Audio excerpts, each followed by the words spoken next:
mga Cracker Rice. Yan, pasensya na kayo, medyo nag-concert si Idol. Medyo pause. Ayan. 24 ngayon. Nag-open tayo dahil mahaba-haba ka ako ang bakasyon, susulitin natin. Yan, Toyota Innova. Nissan Estate. Yun. Sir, magandang morning. Saan tayo galing, sir? Sa Valenzuela. Valenzuela. Ano problema nitong Nissan Estate natin? Mahina yung aircon sa likod. Sa likod? Oo. Napalitan naman ng filter dryer, mahaba. Expansion valve. Expansion valve, harap likod, tsaka yung evaporator may tagas. Oo. Pero yung lamig talaga hindi na bumalik sa dati. Bugan ng hangin, pero yung lamig mo pag tanghali, mainit, sabi ng mga pasahero. Okay. Sige, gagamutin natin kung ano maganda nito. Alam nyo naman, pag mahina ang lamig yan, mas palalamigin natin. Okay? Yan, 38 na lang yung karga niya. Tapos hindi nagmamating. Okay, angat natin. Ayan, inangat po natin para mas madali ang trabaho.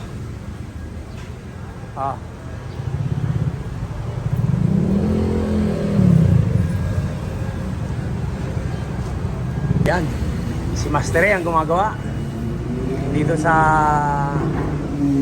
Urban Estate. Kapapalinis lang po, kaya lang kulang sa lamig.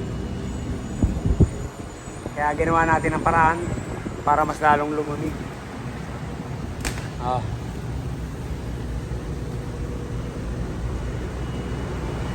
Nilagyan na naman natin yung pinagbabawal na teknik. Bawal sa iba, pero sa akin hindi.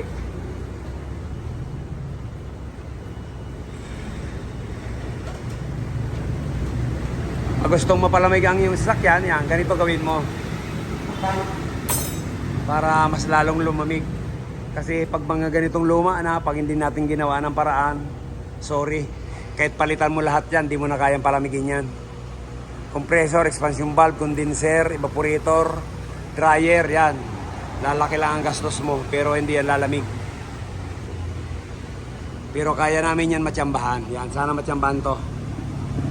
Okay, kuha lang tayo ng fittings. Check po muna natin yung bomba. Kasi kanina yan, medyo parang may problema yung gauge, kaya nagpalit tayo. Yan, check natin ulit. Ang sabi kasi palitin na ng compressor. Pero bago tayo magpalit, i-check muna natin ang bomba kung gaano kalakas.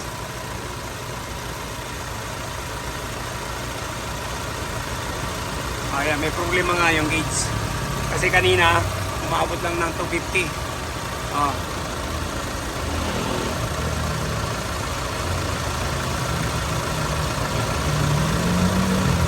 Ayan, okay. Lakas pa kita mo yan? Abot yan ng 500. Kaya okay, yun. Sir, compressor mo, ang lakas. Kaya itong papatonay, isa pa. Yung magpalit ng compressor, yan, sukatan muna natin ang bomba. Kung gaano kalakas.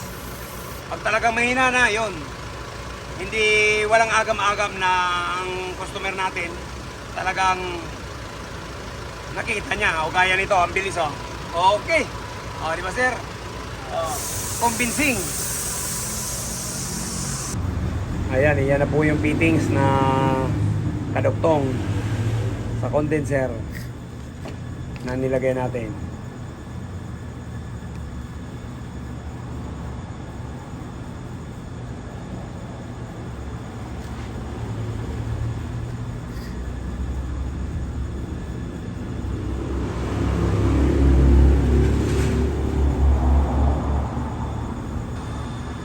Yan si Ray.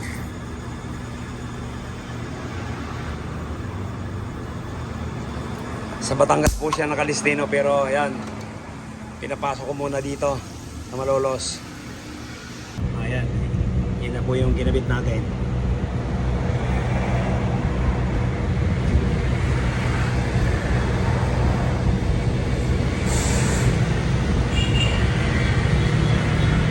isa na lang iniinang natin para maligtas na natin yan. Po, nililigtas na natin para maobserbahan kung may leak pa dun sa mga dugtungan. Ayan.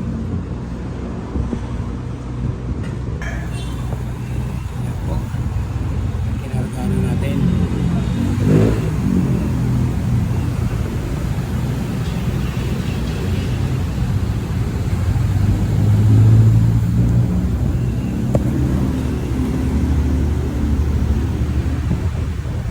Partial lang po yan. Yan, okay na to.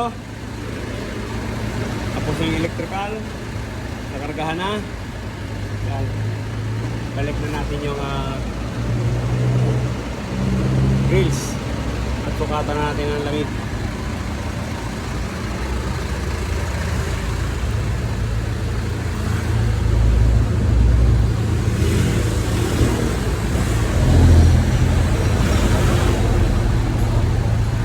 Checking. Tayo.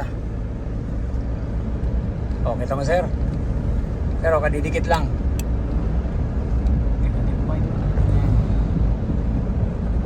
Kita mo ang kahalagahan ng condenser. Yan po ang epekto, hindi kompresor. Diba? Kung nagpalit po kayo ng kompresor, sayang lang. Hindi rin po lalamig, sigurado.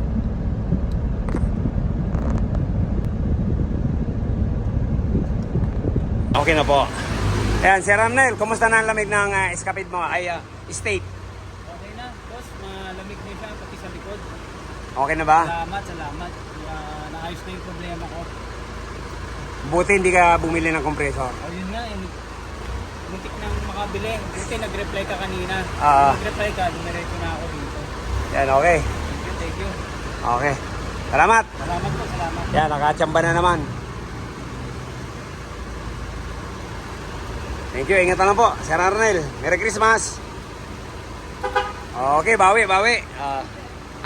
Meron na, binigay ko na sa kanya. Ikot po. Up.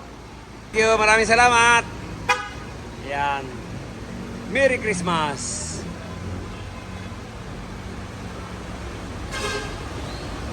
Dapat po magpapapalit siya ng kompresor. Kaya lang sabi niya, nag-reply ako, open kami. December 24. Dahil mahaba-haba ang bakasyon, yan, sabi ko, open tayo ngayon. Yan, thank you, God bless you all. Yan, kung bago lang po tayo sa ating channel, yan. Subscribe naman po, Rocky Rice. Like and share para updated po tayo sa mga bagong video natin. Yan, bye-bye. Gaya nito, oh. Nakatulong na naman tayo. Merry Christmas sa ating lahat mga Rocky Rice. Yan, thank you po.